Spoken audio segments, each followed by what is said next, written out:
Hello student, welcome to my YouTube channel excellent success group. तो student, आज हम discuss करेंगे क्लास 9 में मैथ एनसीईआरटी का चैप्टर 4 दो चरों वाले रैखिक समीकरण के एनसीईआरटी उदाहरण। उदाहरण नंबर 6 दे रखा हमें x plus y equal to 7 का आलेख खींचिए। इसका हमें ग्राफ बनाना है। तो ग्राफ बनाने के लिए सबसे पहले हमें इसके निर्देशांक पता होने चाहिए, और कम से कम हमें किसी भी ग्राफ को दिखाने के लिए कम से कम दो निर्देशांक का होना तो ज़रूरी है। और निर्देशांक ज्ञात करने के लिए हम सबसे पहले एक टेबल बना लेते हैं। और सबसे आसान जो तरीका है वो ये है कि आप एक बार x की वैल्यू 0 मान लें और एक बार y की वैल्यू 0 मान लें। मानने को तो आप इसके अलावा कुछ और भी मान सकते हैं, लेकिन ये सबसे ईजीएस्ट तरीका होता है। ठीक है, तो अगर मैं यहाँ पे x बराबर 0 इमेजिन कर लेता हूँ, तो मेरा y का मान कितना होगा वो हमें ज्ञात करना पड़ेगा। x की जगह 0 रखा तो y बराबर हमारा कितना आ जाएगा, 7 आ जाएगा। तो यहाँ मैंने 7 रख दिया, x 0 होगा तो y 7 होगा। दूसरे केस के अंदर y हमने क्या माना हुआ है, 0 माना हुआ है, तो x का x, y 7। मैं y की जगह 0 रख दूंगा तो x के बराबर किसके आ जाएगा, 7 के आ जाएगा, 7 आ गया।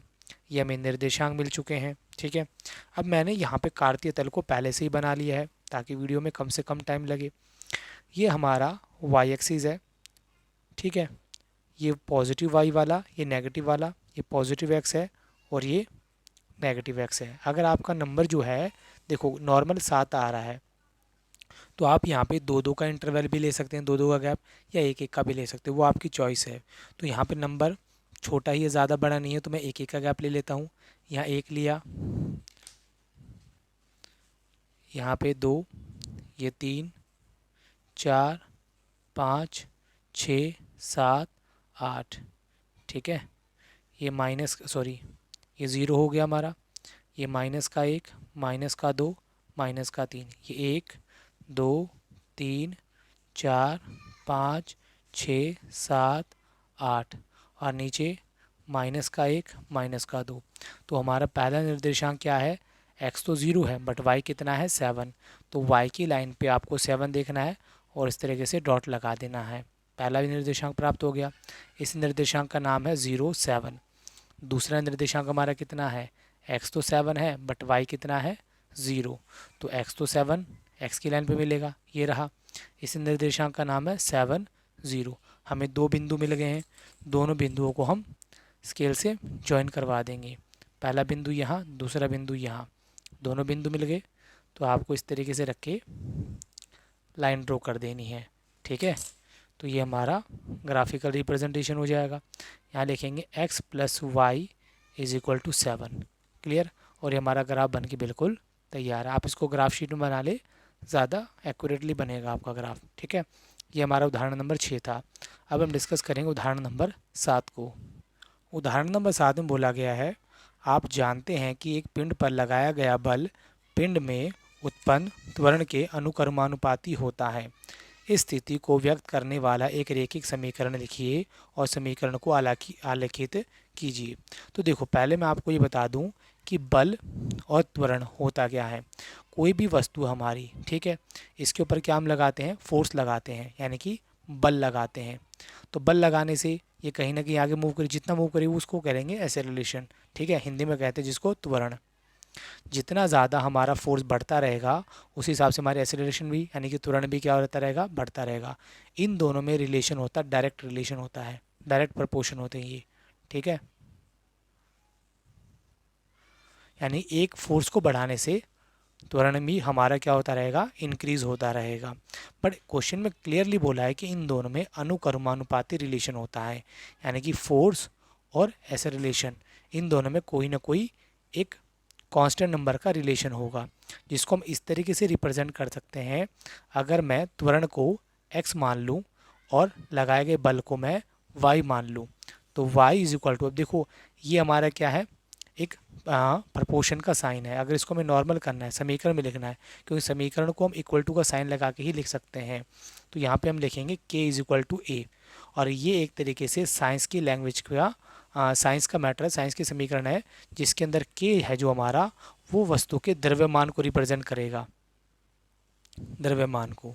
ठीक है, कि a हमारा, a की जगह में x लेना है, x जो होगा ये हमारा त्वरण होगा, और y वो वैल्यू होगी जितना हमने इसके ऊपर बल लगाया होगा। ठीक, तो स्टूडेंट इसको आसान भाषा में समझने के लिए मैंने यहाँ लिख दिया है कि पिंड पर लगाया गया त्वरण x है हमारा, लगाया गया बल y है, और जो k है वो रिप्रेजेंट करेगा इसके द्रव्यमान को। ठीक है, तो ये मेरी एक समीकरण बनती है y इक्वल टू के एक्स। ठीक है, के कोई भी कांस्टेंट नंबर हो सकता है, 1 2 3 4 5 6 7। अब क्वेश्चन में हमें के का मान दिया नहीं गया है, तो के के मान को हमें खुद अपनी मर्ज़ी से इमेजिन कर लेना है। आप यहाँ पर के बराबर 1 भी ले सकते हैं, 2 भी, 3 भी, क्योंकि यहाँ पर के की वैल्यू मेंशन नहीं की गई है। तो हम मान लेते हैं के बराबर हमारा 2 है। ठीक है, अगर हमें इस त्वरण को और बल को दोनों को अगर एक ग्राफ में रिप्रेजेंट करना है तो के की वैल्यू हमारे पास होनी ज़रूरी है। बिना के हम इस आलेख को रिप्रेजेंट नहीं कर सकते। आप 3 भी ले सकते हैं, 2 भी ले सकते हैं, 1 भी ले सकते हैं, वो जो भी होगा के वो इसका द्रव्यमान होगा। तो मैंने के की जगह पे यहाँ 2 रख दिया, एक्स का मैंने एक्स ले लिया, ये हमारे पास समीकरण आ गई। अब समीकरण को सॉल्व करने के लिए हमें हमारे पास होने चाहिए इसके निर्देशांक। जब तक निर्देशांक नहीं होंगे हम इसको सॉल्व नहीं कर सकते, और निर्देशांक ही इसके ग्राफ को रिप्रेजेंट करने में हेल्प करते हैं। तो आपको एक बार x बराबर क्या ले लेना है, 0 ले लेना है। तो y बराबर कितना होगा, x की जगह 0 रखा मैंने, 2 को 0 से गुणा करें 0, तो y भी कितना आ गया हमारा, 0 आ गया। ठीक है, पहला निर्देशांक तो मिल गया, दूसरा फर्स्ट हो गया।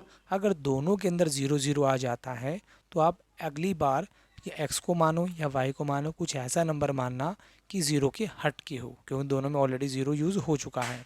तो x बराबर मैं 1 मान लेता हूँ, क्योंकि सबसे ईजीएस्ट फॉर्म होगी सॉल्यूशन करने में, क्योंकि ग्राफ में अगर हम जितना बड़ा नंबर एज्यूम करते हैं तो हमारा ग्राफ भी उतना ही ज़्यादा बड़ा बनता है, और हमें स्केल उतना बड़ा ही चूज़ करना पड़ता है। x की जगह मैंने 1 रखा तो y बराबर 2 1 कम 2, x 1 रखा तो y कितना आया, 2। तो मैंने यहाँ पे काटते तल को पहले से ही बना रखा है, ठीक है, ताकि वीडियो की लेंथ ज़्यादा बड़ी ना हो।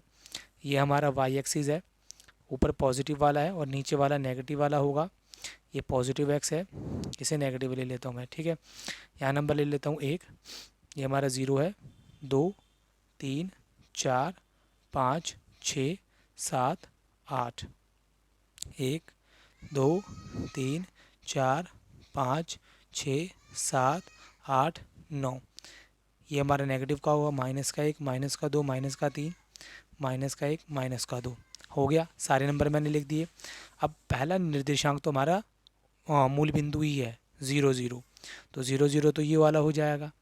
दूसरा x पे 1 है, y पे 2 है, तो x का 1 और y का 2, दूसरा बिंदु हमारा ये हो जाएगा।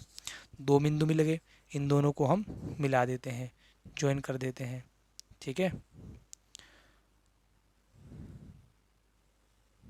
मिला दिया। आपको ये सारा काम पेंसिल से करना है, पेन का इस्तेमाल नहीं करना है, मैं इसलिए कर रहा हूँ ताकि वीडियो में आपको एकदम क्लियर नज़र आए। ठीक है, और यहाँ लिख देता हूँ मैं y इज़ इक्वल टू हमारा है 2x। मैं फिर बता दूँ, ये जो 2 है इमेजिन करके लिया गया नंबर है, आप यहाँ पे 3 भी ले सकते हैं, 1 भी ले सकते हैं, उस हिसाब से आपका ग्राफ भी बदल जाएगा। क्लियर, जो x है, x मैंने क्या माना था, ये हमारा त्वरण होगा, और जो y था, y मेरा क्या था, लगाया गया बल। तो यहाँ पर मैं लिख दूंगा ये हमारे एक तरीके से क्या चल रहा है, बल चल रहा है। ठीक है, और इसी के साथ हमारा ये ग्राफ बन के यहाँ पे कंप्लीट होता है। तो आप वीडियो को पॉज करके आराम से इसे नोट कर लें।